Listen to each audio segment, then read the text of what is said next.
I am Saddam Hosein, MP for Barataria San Juan. And I am Jayanti Lutchmedial, Opposition Senator. Saddam and I are both attorneys at law, and so we often get questions from constituents, friends, family, different people on the property tax. Some of you have reached out to us to express concern about the announcement by the government regarding the implementation of the property tax. So we decided that we'll do this little video to answer some of the questions that you have sent to us and attempt to address some of the concerns that you may have. Now, Saddam, one of the first questions people want to know is, who will be required to pay property tax? Alright, so under the law, Jayanti, the owner of the land is required to pay property tax. And under the law, the owner is defined as the legal owner or the occupier of the land. So if you own the land, house or building by deed, then definitely you have to pay property tax. Now in the cases of tenants, the landlord, who is the owner of the property, will be the one liable to pay property tax.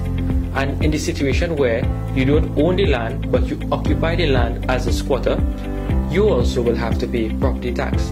Now Jayanti, some persons are asking, will HDC owners have to pay property tax? Well, according to a statement by Trinidad and Tobago Mortgage Finance Company CEO Robert Green sometime in October 2016, he said that the property tax figures would be added to the mortgage installments. So I do expect that HDC homeowners would be expected to pay property tax as well. Now, what about how much property tax a person actually has to pay? Well, again, under the law, the property tax will be calculated on the annual rental value of your property. That is how much you can rent your property for the entire year. And when the valuation is completed, a deduction of 10% of that figure, the annual rental value, will be made.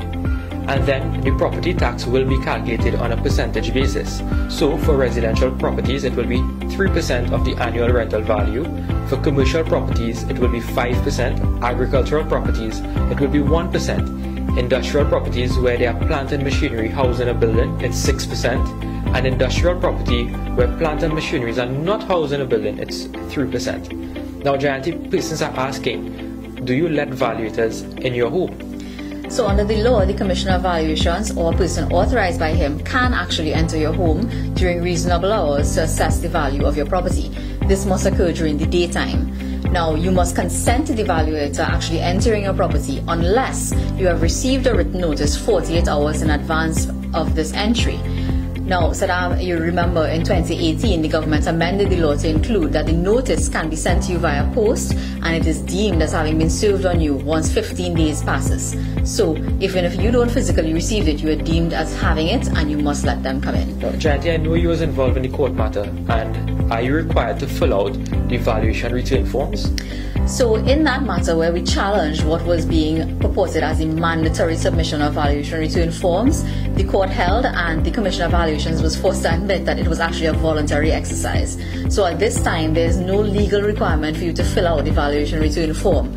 However, we expect that the government may change this after the upcoming budget.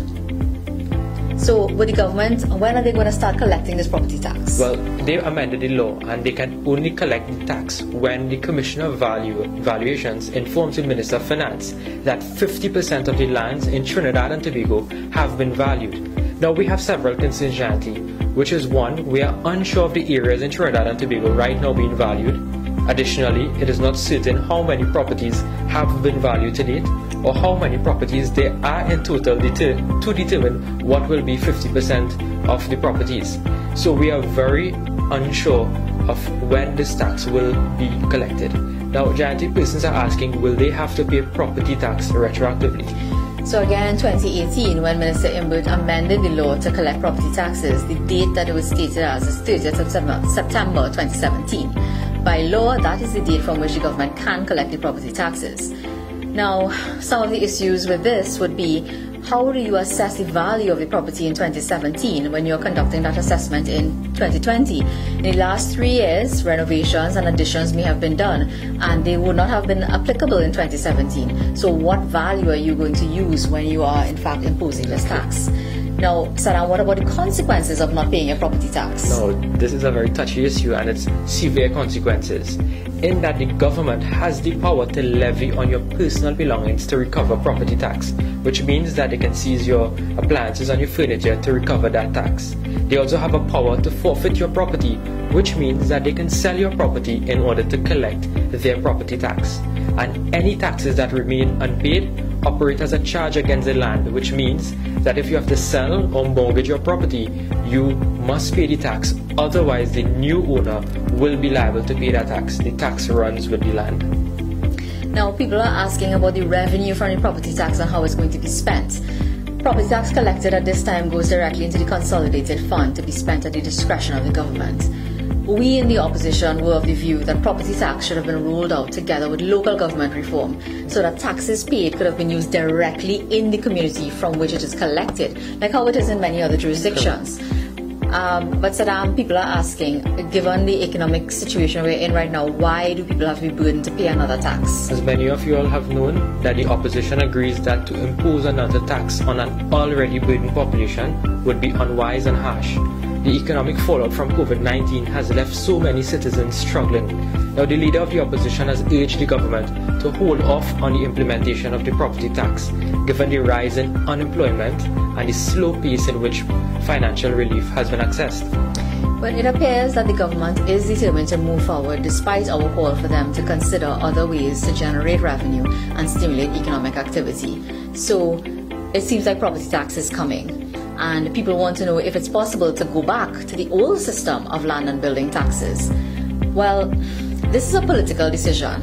And in 2009, when the Manning administration passed the Property Tax Act, it was their intention to begin tax collection under this new regime that had been laid out in that act. The People's Partnership government, when it came into office, suspended the rollout of the tax, and it did not collect tax on any property under any law. Now, the People's Partnership government encouraged home ownership, and we were able to generate revenue, create jobs without a single new tax. And the record will show that we did not support the government on the property tax.